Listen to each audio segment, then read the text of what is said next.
Sudah bisa dimulai Kak Pak Anton? Ya, terserah Bu Titi. Ini sudah 25 partisipan, sudah ada sekitar 23-an siswa. Dan jamnya masih jam 8.13 Bu. Jadwal kan 8.15 ya. Kita tunggu lagi aja ya Bu ya. Oke, siap Pak Anton. Ya, biar semakin banyak yang hadir semuanya.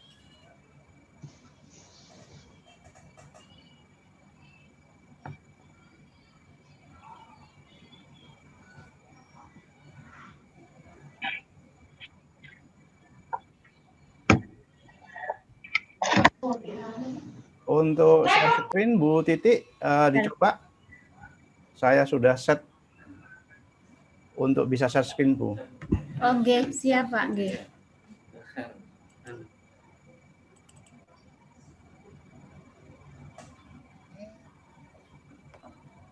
Oke, sip. Sudah bisa Pak Anton? Sudah, jelas kelihatan Bu. Oke.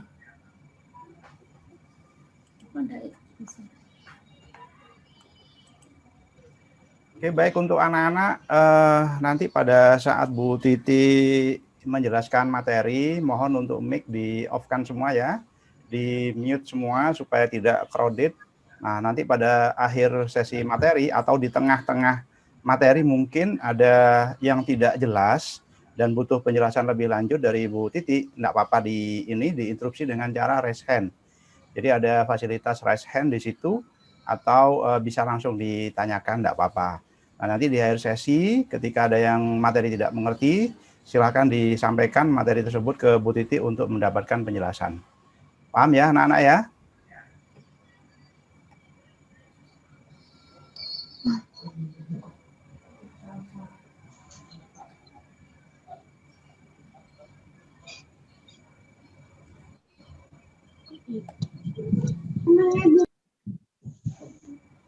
Baik, sudah jam 8.15 Bu Titi, pesertanya ini sudah ada 29 partisipan. Silakan bisa dimulai Bu Titi, waktunya 1 jam. Waktu saya sepenuhnya saya serahkan ke Bu Titi. Silakan. Oke. Terima kasih Pak Anton. Pak, langsung terus. Iya, sudah. Oke. Terima kasih Pak Anton waktu yang diberikan kepada saya. Selamat pagi anak-anakku semuanya. Assalamualaikum warahmatullahi wabarakatuh. Waalaikumsalam warahmatullahi wabarakatuh. Alhamdulillah kita bisa ketemu walaupun lewat daring seperti ini, pertemuan menggunakan Zoom. Harapannya nanti kita bisa ketemu tatap muka, kita bisa lebih dekat lagi kalau sudah tatap muka seperti itu ya Nak. Oke, saya lanjutkan pada kesempatan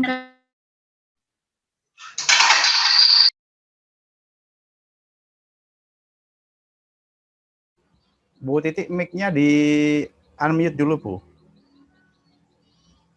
Halo Bu Titi. Mic-nya di unmute, enggak dengar. Anak-anak mic-nya di mute semua ya, di mute semua biar enggak rame.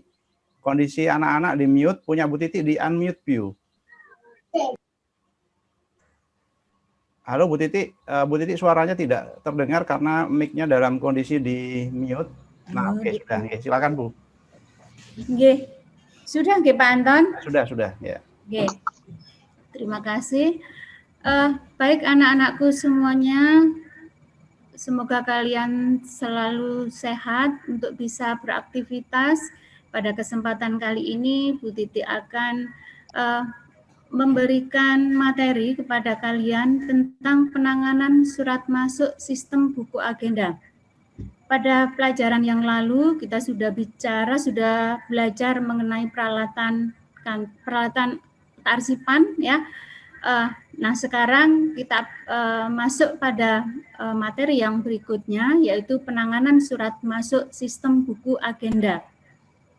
Di dalam penanganan surat masuk sistem buku agenda ini, bentar ya Nak ya. Nah, ini kita juga menggunakan peralatan kearsipan. Nah, oleh karena itu, apa saja yang kita pakai dalam penanganan surat masuk ini termasuk ya letter tray, ya kita gunakan juga ATK, ya ini juga kita gunakan di dalam penanganan surat masuk.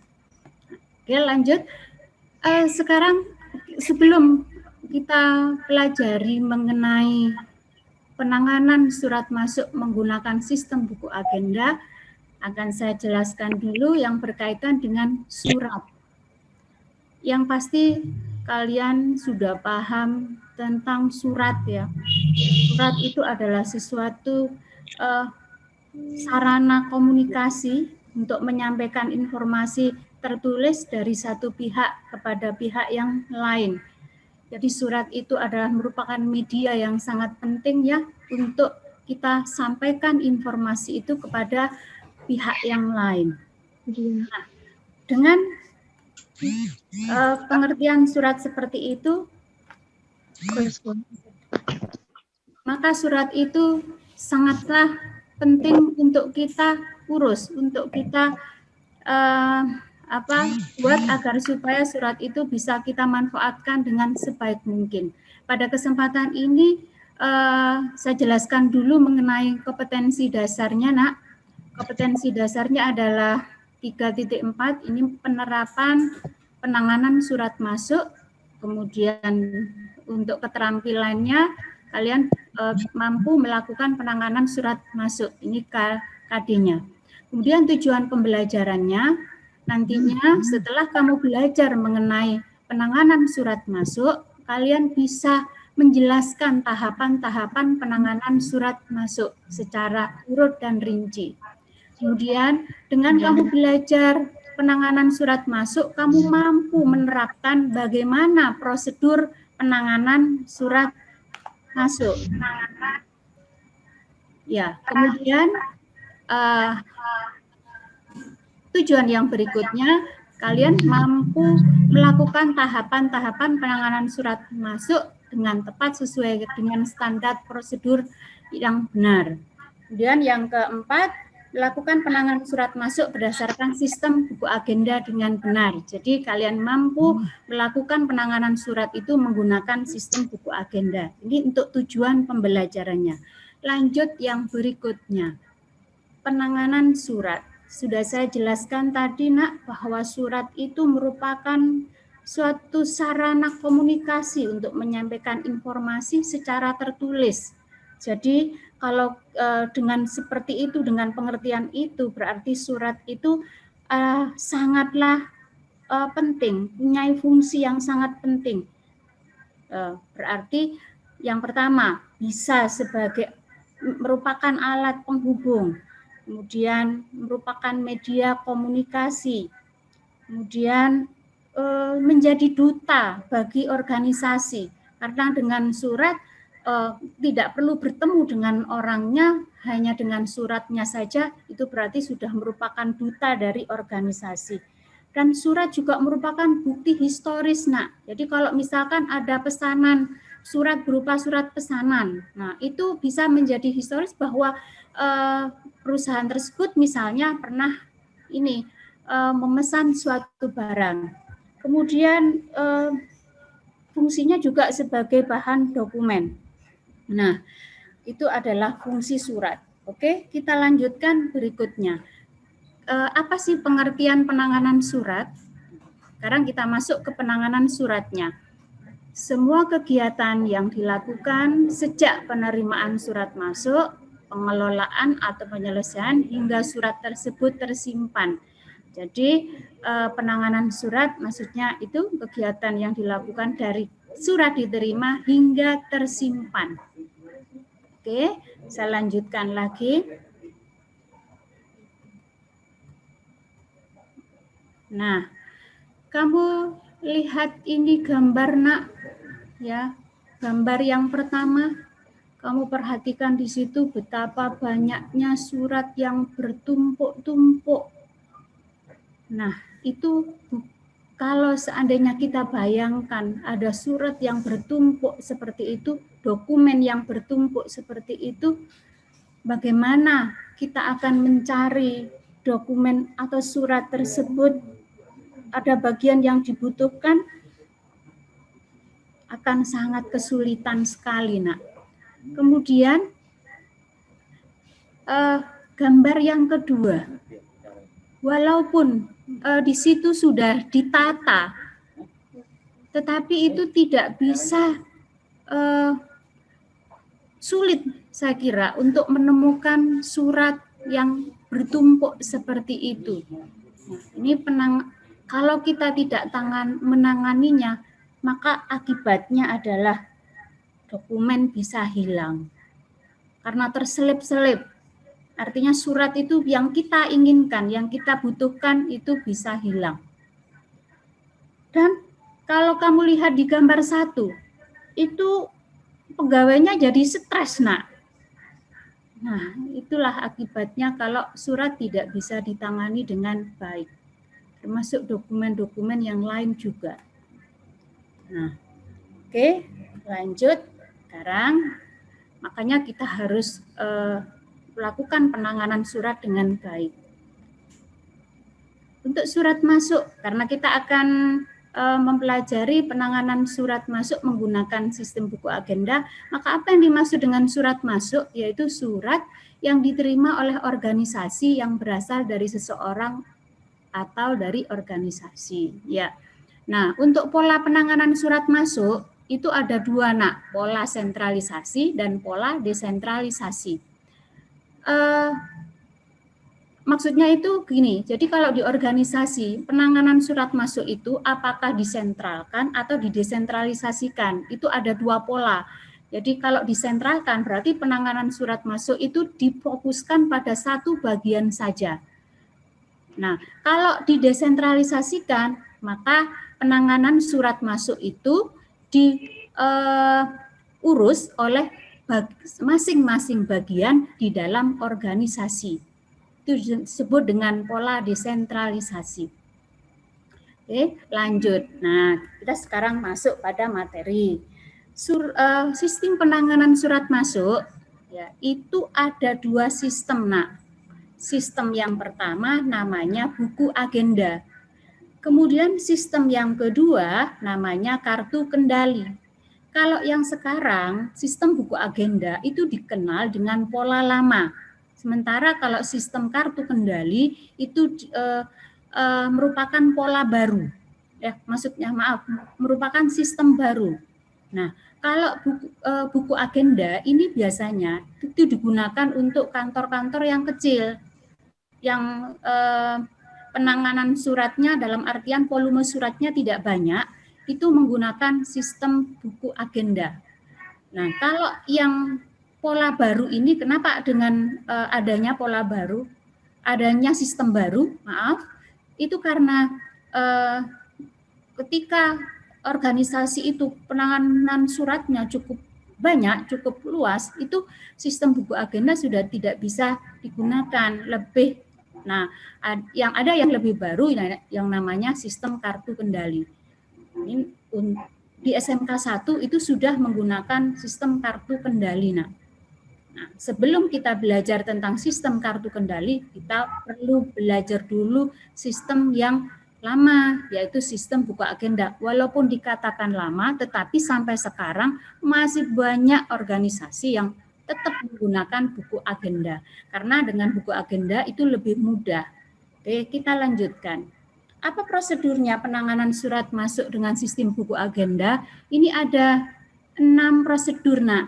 Jadi ketika surat masuk, kemudian surat itu ditangani menggunakan buku agenda, itu ada 6 jalur yang harus dilalui di dalam proses penanganan surat masuk. Yang pertama itu ada penerimaan surat. Jadi surat diterima.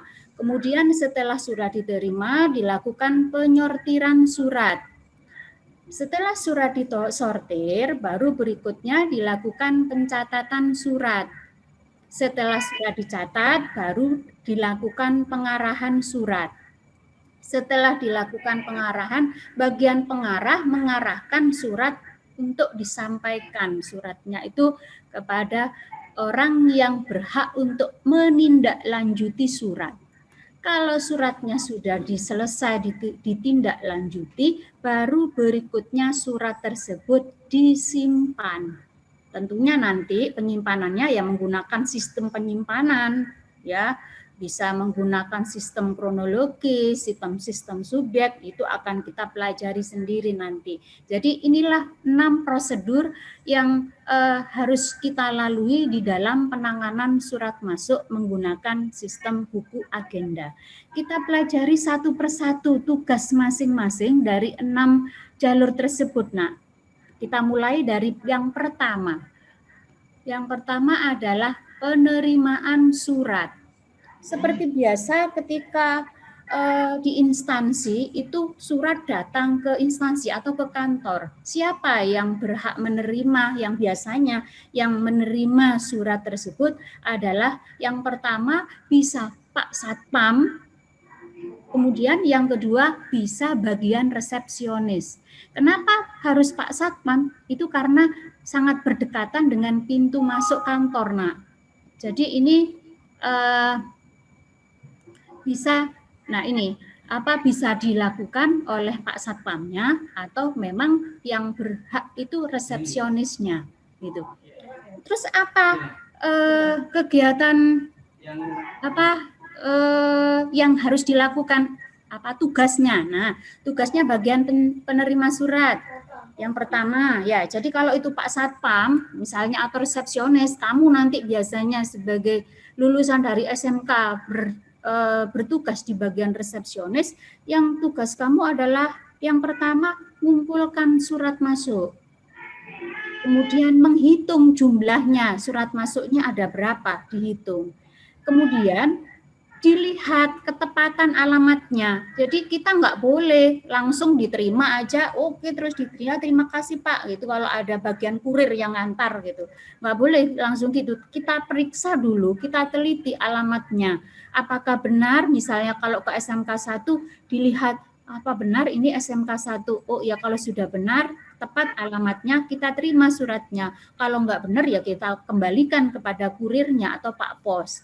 Lanjut setelah itu, baru setelah surat kita terima, kita menandatangani bukti penerimaan surat yang diberikan oleh kurir. Sama seperti kalau kalian sedang belanja online, itu kan harus menandatangani bukti penerimaan. Nah, itu kita tanda tangan, baik itu surat dikirim oleh kurir maupun petugas pos. Setelah kita tanda tangan, baru suratnya kita serahkan ke bagian tata usaha atau administrasi, ya. Siapa dia? Bisa dari, nah ini proses tugas dari penerima surat. Baru lanjut kepada penyortir. Jadi kita diserahkan ke bagian administrasi dari Pak Satpam itu. Kemudian kita kita diterima di bagian penyortiran surat. Nah, tugasnya penyortir surat itu apa? Ya, kalau penyortiran itu kan memilah, nah, memilah surat. Kita pilah suratnya itu antara surat dinas dan surat pribadi. Jadi ketika kita terima, kita sortir, kita pilah, itu kita lihat ini surat ini adalah surat pribadi atau surat dinas.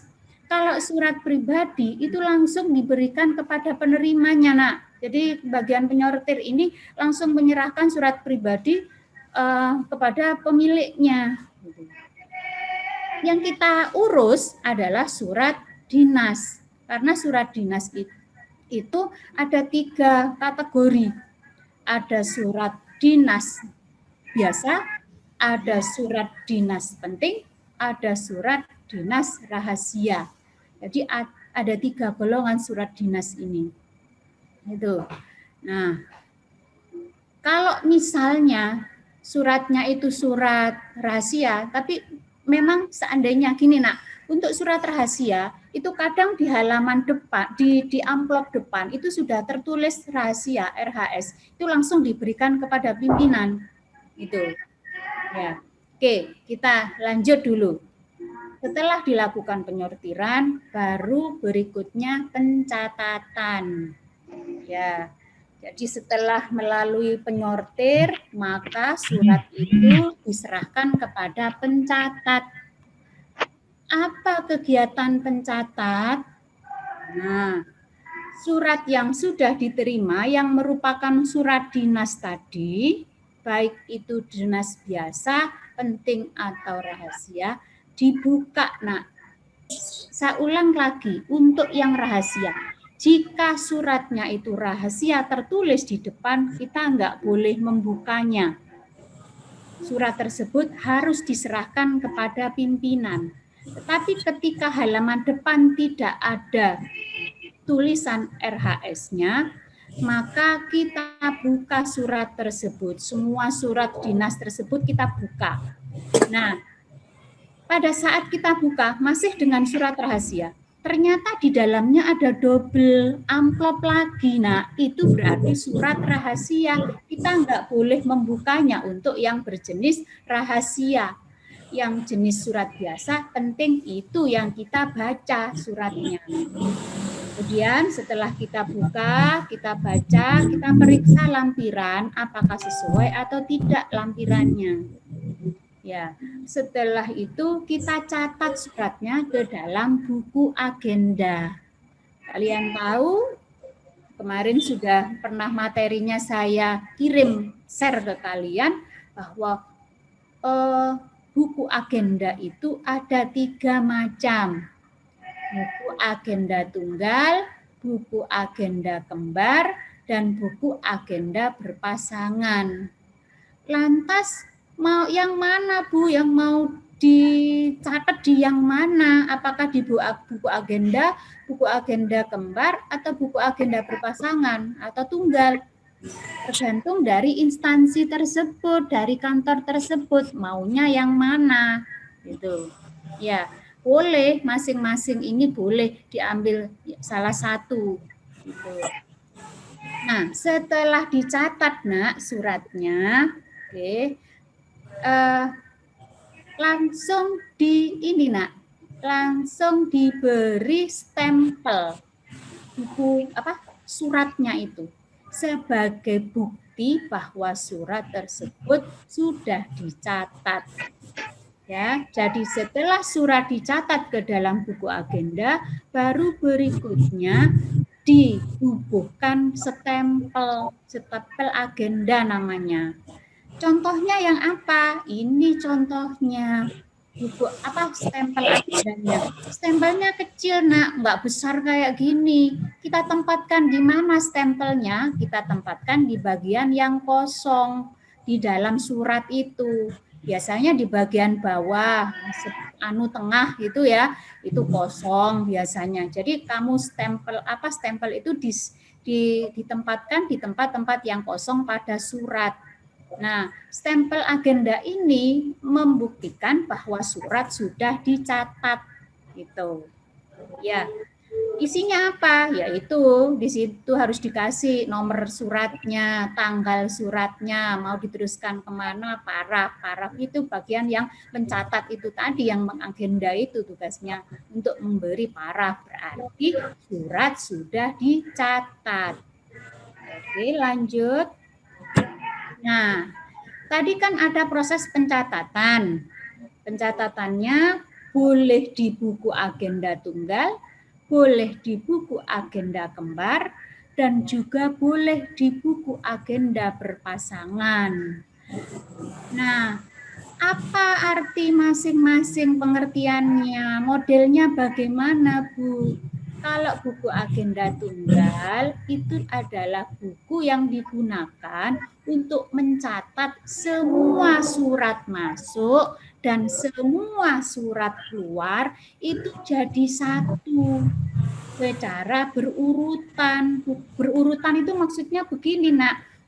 Urut secara kronologis, urut secara tanggal, bukan terus surat masuk sendiri, surat keluar sendiri ditulis tapi dalam satu form, dalam satu buku. Enggak, gitu. Jadi berdasarkan urutan. Jadi kalau misalkan tanggal 1 itu ada surat keluar, ya ditulis tanggal 1. Kemudian ada tanggal berikutnya, ada surat keluar lagi, ya ditulis itu di tanggal itu. Kemudian berikutnya ada surat masuk, ya ditulis, jadi berurut gitu. Kemudian ada surat keluar lagi, yaitu diurut berdasarkan urutan kronologis, berdasarkan urutan tanggal. Kalau buku agenda kembar, nah adalah buku yang digunakan untuk mencatat surat masuk dan keluar itu sendiri-sendiri. Jadi kalau buku agenda kembar ini ada 2 buku, nak. Satu untuk mencatat surat masuk, satu buku lagi untuk mencatat surat keluar. Jadi terpisah, nak, terpisah gitu. Nah, ini namanya buku agenda kembar. Kalau buku agenda berpasangan, namanya berpasangan, kan tidak boleh lepas, nak ya. Namanya berpasangan, maka mencatatnya itu di sisi buku itu kan ada sisi kiri, ada sisi kanan. Nah, kalau dibuat buku agenda kembar, maka di sisi sebelah kiri itu untuk mencatat surat masuk, di sisi sebelah kanan itu untuk mencatat surat keluar. Ya, jadi kalau buku agenda berpasangan, bukunya cuma satu, ya. Hanya saja ditulis sisi kiri surat masuk, sisi kanan untuk surat keluar, atau sebaliknya boleh. Yang kanan, yang kiri surat masuk, surat keluar, yang kanan surat masuk, tidak apa-apa. Oke, lanjut. Ini contohnya. Kalau buku agenda tunggal, mencatatnya nomor 1, ini nomor urut surat. Nah, nulisnya urut juga. Ini tanggalnya, ini tanggal 9 Juni. Ini tanggal mencatatnya, nah. Udah ya, kalau yang ini tanggal mencatatnya, kalau yang di sebelah kolom yang nomor 5 ini, kolom 5 ini tanggal suratnya. Tuh. Nah, kenapa ada selisih hari pada saat pencatatan? Ya jelaslah, karena setiap surat yang masuk kan mesti harus dikirim, kan ada waktu pengiriman. Nah, itu kan bisa sehari, bisa 2 hari, tergantung dari jauh dekatnya tempat pengirim surat gitu. Makanya bisa kita tulis ya tanggal pencatatannya. Kalau ini tanggal suratnya, ya dari siapa? Kalau surat masuk, kemudian isi ringkasnya apa?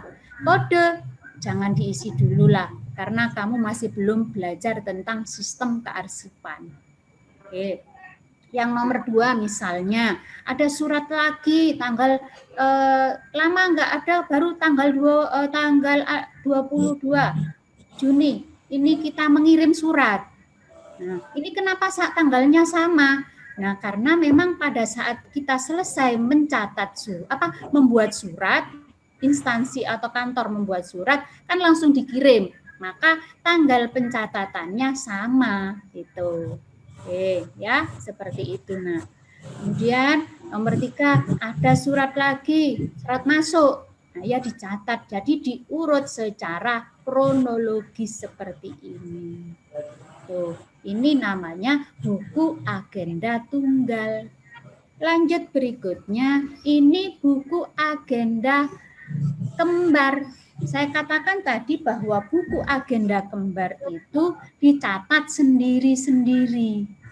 Jadi surat itu untuk surat masuk dicatat di buku agenda surat masuk, untuk surat keluar dicatat di buku agenda surat keluar. Ya. Nah, ini seperti ini. Wah, maaf ini sepertinya ada yang salah ini saya mencatatnya ini, nah. Salahnya di mana, yuk? Tanggal. Iya, tepat sekali. Bu Titik juga salah ini. Harusnya diurut secara kronologis kan ya? Iya. Salah ini. Ya, oke. Bagus. Udah paham tentang cara memasukkan surat ke dalam buku agenda. Ini ya, seperti ini. Lanjut untuk surat keluar. Nah, ini surat keluarnya, nak. Itu, ya. Ini untuk surat keluarnya. Tanggalnya sama karena kita setelah surat dibuat oleh instansi harus dicatat, maka tanggalnya sama. Ini untuk surat keluar. Oke, itu proses pencatatan surat masuk.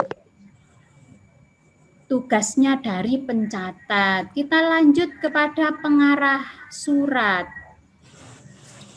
Pengarah surat. Kegiatan mengarahkan surat kepada pejabat yang bersangkutan untuk menindaklanjuti surat. Pengarahan surat biasanya dilakukan oleh pimpinan karena pimpinanlah yang bertanggung jawab untuk menangani surat tersebut. Kemudian pimpinan menulisnya ke lembar disposisi. Maksudnya begini, Nak. Jadi surat yang sudah dicatat tadi langsung diserahkan kepada pengarah. Pengarah ini adalah pimpinan, Nak. Nah, surat yang sudah dicatat tadi diserahkan kepada pimpinan dengan disertai sebuah lembar namanya lembar disposisi. Apa lembar disposisi itu? Adalah lembar isian untuk mencatat instruksi dari pimpinan berkaitan dengan tindak lanjut terhadap surat yang diterima. Jadi tugasnya pimpinan itu hanya ngasih instruksi saja, ngasih perintah saja gitu. Enak ya Nak jadi pimpinan ya. Tinggal ngasih instruksi saja gitu. Jadi surat yang tadinya sudah dicatat oleh bagian administrasi atau tata usaha atau bagian kearsipan ya, bagian agendaris maaf, itu baru diserahkan kepada pengarah. Siapa pengarahnya? Itu adalah pimpinan. Jadi di surat itu ditempeli ini Nak, lembar disposisi. Jadi ditempel, dikasih satu lembar ya, lembar disposisi. Pimpinan, nah, sebelum ke pimpinan itu sudah dicatat di situ Nak, ya kita catat surat dari siapa, nomornya berapa, tanggalnya berapa, diterima tanggal berapa, nomor agendanya berapa. Ini nomor agenda ini berarti nomor urut di buku agenda. Kalau urutannya nomor 5 ya ditulis nomor 5. Sifatnya apa? Nih. Apa perihalnya, isi suratnya, itu ditulis di sini. Kemudian mau diteruskan kepada siapa? Ini pimpinan yang memberikan instruksinya. Diberikan instruksi pimpinan lah yang mengisi ini. Kalau sudah diisi, ya lembar disposisi ini, nah ini, ya contohnya ini, kalau sudah diisi lembar disposisi oleh pimpinan, baru suratnya beserta lembar disposisinya itu oleh pimpinan diserahkan kepada yang berhak menerima atau yang berhak menindaklanjuti surat. Nah, jadi surat itu disampaikan kepada siapa ini oleh pimpinan. Pimpinan itu menginstruksikan surat itu ditangani oleh siapa yang ada di kantor. Jadi kan kantor ada bagian-bagian. Ya, kalau misalkan di SMK 1 dari ibu kepala sekolah misalkan menginstruksikan, oh surat ini langsung dilanjutkan ke bagian kesiswaan. Berarti surat itu disampaikan kepada kesiswaan dan seterusnya. Nah, kalau misalnya instruksi itu tidak hanya pada satu bagian, Nak, maka suratnya itu harus difotokopi, harus diperbanyak, kemudian diserahkan kepada bagian-bagian yang memang harus menindaklanjuti atas isi surat tersebut. Nah, ini kegiatan mendistribusikan surat kepada pejabat yang berkaitan sesuai dengan isi disposisi. Surat sebaiknya diperbanyak agar sehingga setiap orang yang ditunjuk mendapatkan salinannya. Itu tadi maksudnya bahwa seandainya surat itu ditujukan untuk beberapa bagian, ya harus digandakan untuk diserahkan ke beberapa bagian. Nah, pendistribusiannya, penyerahannya surat itu kepada beberapa bagian itu harus disertai juga dengan buku ekspedisi namanya. Buku ekspedisi itu buku pengiriman. Jadi di sini buku ekspedisi disebut juga buku pengantar surat untuk mencatat pengiriman surat kepada pihak lain. Orang yang melaksanakan pekerjaan ekspedisi disebut ekspeditur. Jadi ketika didistribusikan ke misalnya ke bagian kesiswaan gitu. Atau yang saya katakan tadi, surat itu diserahkan ke beberapa bagian. Nah, pada saat menyerahkan itu harus ada buku ekspedisinya sebagai bukti bahwa surat itu sudah diterima oleh orang yang berhak untuk menindaklanjuti surat. Itu harus tanda tangan di sini. Nah, ini jadi bukti nanti. Nah, ini penting. Jadi ketika apabila misalnya surat sudah diserahkan, tetapi tidak ada tindak lanjut mengenai surat itu, padahal surat itu penting. Misalnya kalau di sekolah ada invitasi bola voli misalkan, undangannya dari SMK X misalnya ke SMK 1, kemudian suratnya sudah didistribusikan, artinya sudah diarahkan oleh pimpinan. Kemudian ternyata loh kok ini tidak ada peserta yang ikut dalam invitasi tersebut. Nah, ada bukti penerimaannya, ini sebagai bukti bahwa surat tersebut sudah diterima, sudah ada bukti penerimaannya. Itu penting itu. Kayak kamu juga ketika kamu pesan satu barang secara online, itu kan memang harus ada buku ekspedisinya itu sebagai bukti bahwa barang tersebut sudah diterima. Ya. Tuh, setelah surat ditindaklanjuti, ya, surat ditindaklanjuti oleh bagian yang berhak untuk menindaklanjuti surat tersebut atau kepada surat sudah diserahkan kepada pejabat di bagian yang ada di satu kantor, baru kalau sudah selesai suratnya itu disimpan.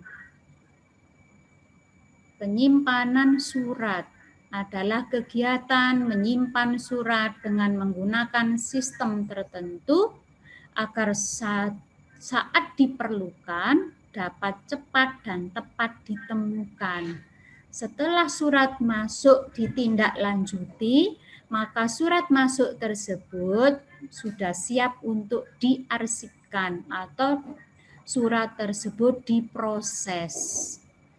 Nah, kalau sudah diarsip dengan menggunakan sistem tertentu, berarti surat sudah selesai pengurusannya menggunakan sistem buku agenda. Gitu. Ya, benarnya kita Bu Titik pengen bermain simulasi gitu. Biasanya kalau kita masuk pertemuan tatap muka pada kakak-kakak yang sebelumnya itu, kakak-kakak di atas kalian, itu mesti ada praktek, ada simulasi bermain peran. Gitu. Seneng nak, cuma ya karena kondisi pandemi seperti ini ya nggak apa-apa lah. Nanti kalau memang ada kesempatan, kita akan bermain peran di prosedur penanganan surat yang menggunakan sistem kartu kendali. Itu. Kalau yang buku agenda kan sederhana. Nanti kalau yang kartu kendali itu kita bikin. Gitu. Jadi dalam satu kelompok itu nanti kita buat 7 orang bermain peran. Gitu. Asik nanti nak. Oke. Berikutnya nanti ini ya, setelah kamu mempelajari ini, saya ada tugas buat kalian untuk memasukkan surat itu. Ini ada surat, ada 10 surat, 5 surat masuk, 5 surat keluar dengan tanggal yang berbeda-beda. Ini nanti kamu urutkan secara kronologis di buku agenda tunggal. Ya. Oke, saya rasa sampai di sini saja untuk penjelasan saya yang berkaitan dengan penanganan surat masuk.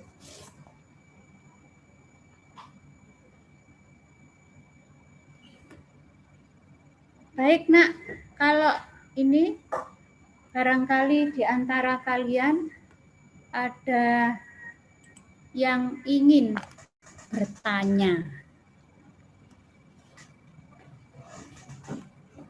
Ada yang mau bertanya? Ayo di-unmute dulu, baru kalian tanyakan hal yang tidak mengerti mengenai prosedur penanganan surat menggunakan sistem buku agenda. Yuk.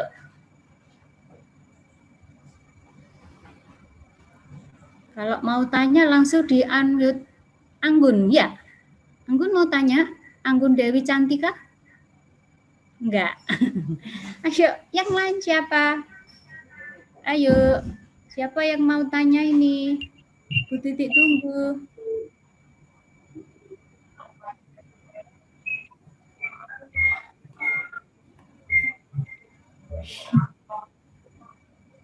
Ayo, barangkali tadi mungkin Bu Titik terlalu cepat menjelaskannya gitu. Ya, jadi kalau prosedur penanganan surat tadi itu ada 6 alur ya untuk penanganan surat berdasarkan buku agenda. Jadi dimulai dari proses penerimaan, kemudian ini pemilahan, ya, kemudian pencatatan. Setelah dicatat diarahkan oleh pimpinan, baru berikutnya setelah diarahkan, kemudian ini penyampaian surat, dan yang terakhir kalau selesai sudah disimpan, ditindaklanjuti, baru berikutnya disimpan.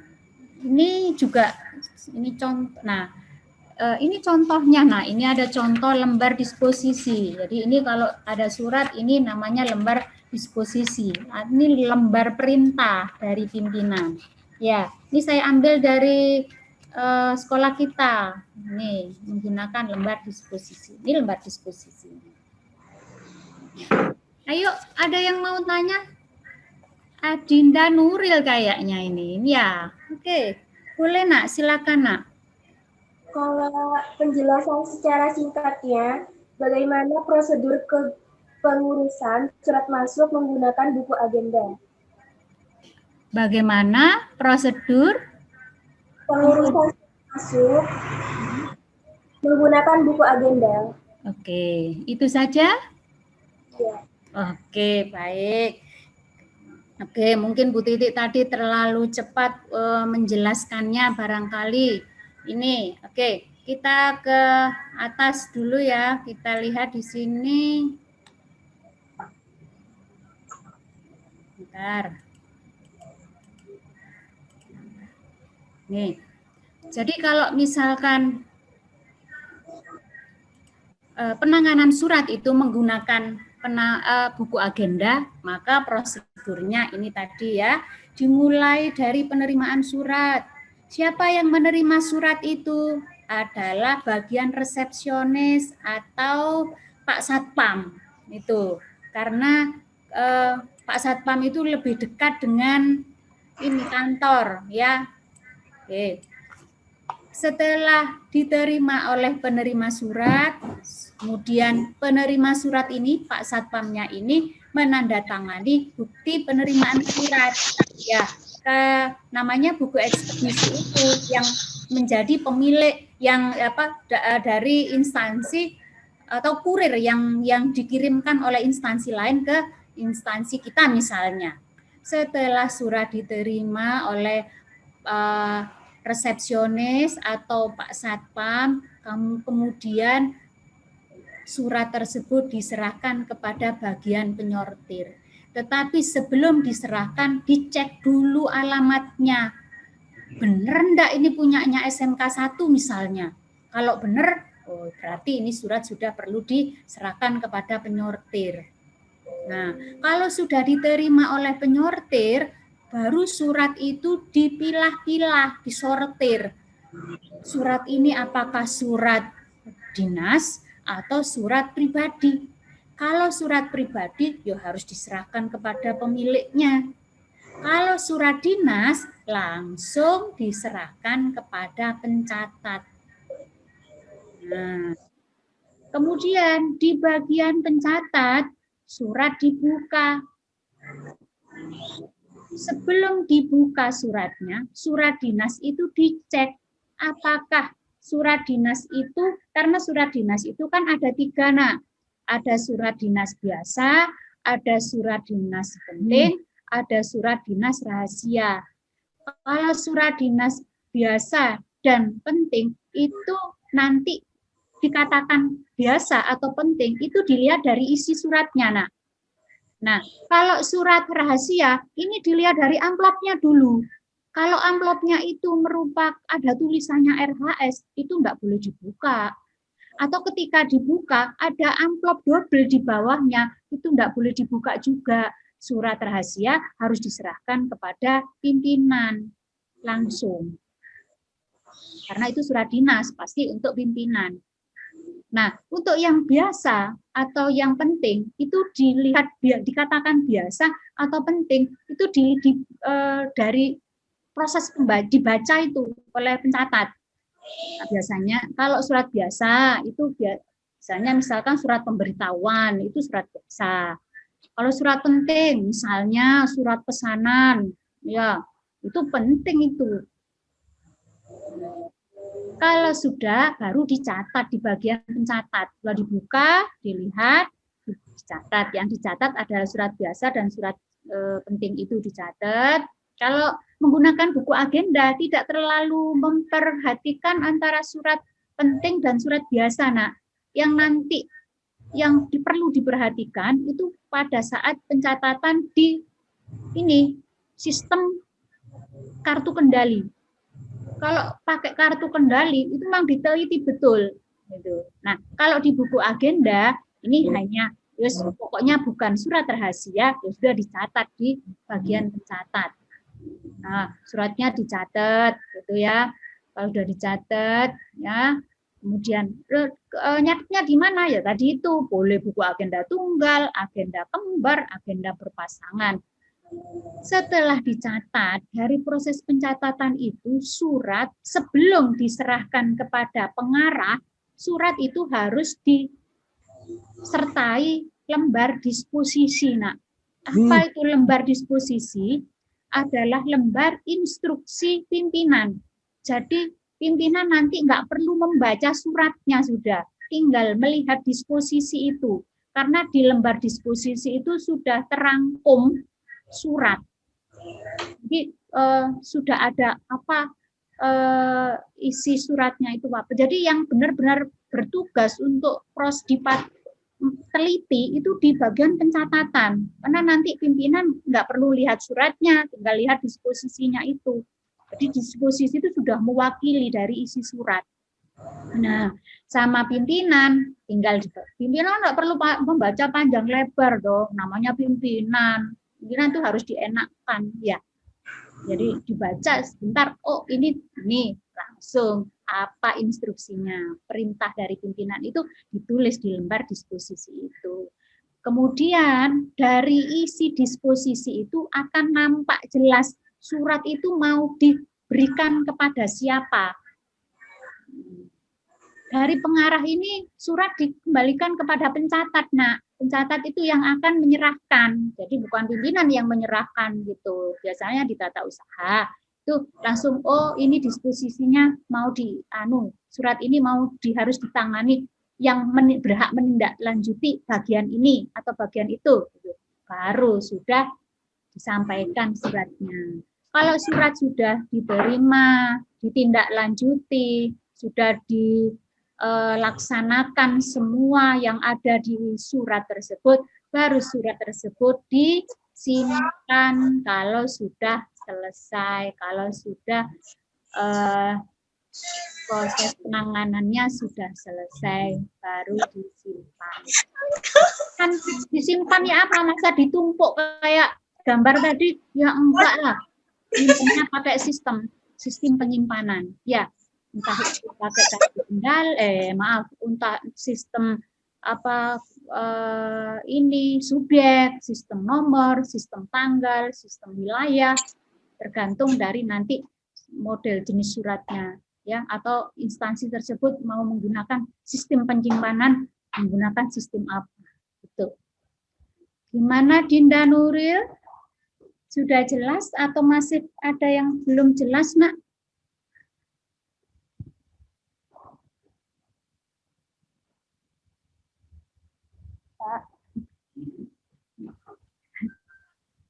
Sudah jelas apa belum?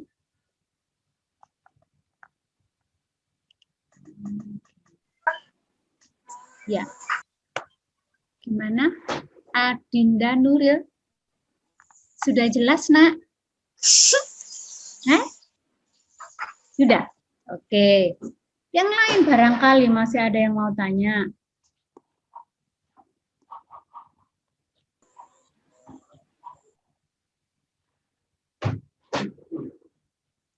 Halo.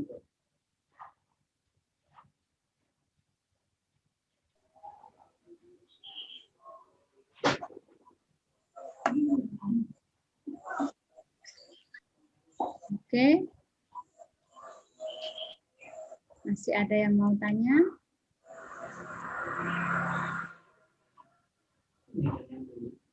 Andi, Prastio barangkali mau tanya. Ariel, yang tumpang dagu ini Ariel ya? Titik enggak begitu hafal masih ya, karena itu enggak ada namanya. Ayo, siapa lagi? Si kembar, Cut Salsa. Ayo si kembar, karena Bu Titik punya banyak anak kembar ini. Andin, Desi manis. Ayo, siapa lagi?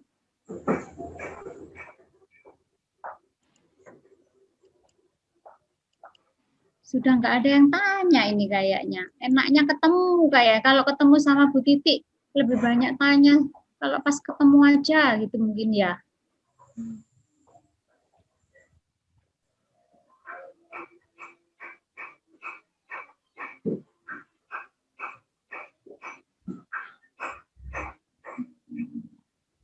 Anggun Dewi. Anggun Dewi berarti dua-duanya disebut sama Bu Titi. Yang Cantika sama Anggun siapa lupa Bu Titi ini. Anggun Septianti.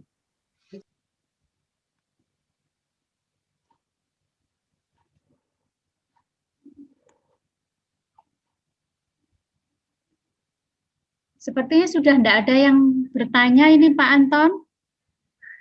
Ngapunten. Ya baik Bu Titi, ini sudah ada Pak Tony. Kita serahkan ke Pak Tony ya. Pak Tony, halo Pak Tony. Pak Tony. Maaf Pak Anton, Pak Tony keluar ruang. Oh keluar ruang, oke Pak Sudi. Baik, karena Pak Tony keluar ruang, baik anak-anak ini sudah tidak ada yang ditanyakan ya. Kalau tidak ada, berarti proses KBM daring via Zoom dari Bu Titik sudah selesai.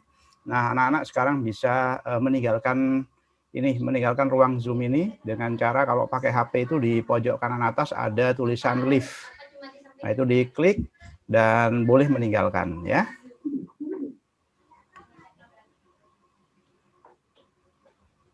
Oke, sampai jumpa di tatap muka ya nak ya.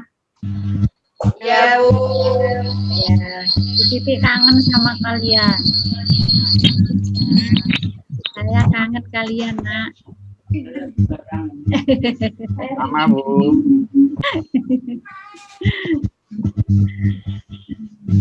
Anggun, Dia masih kepingin terus kayaknya.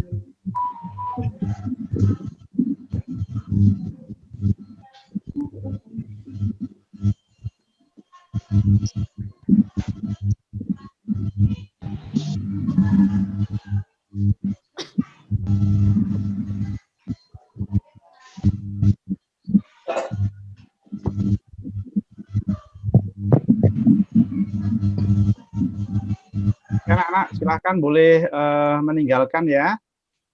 Karena habis ini ya.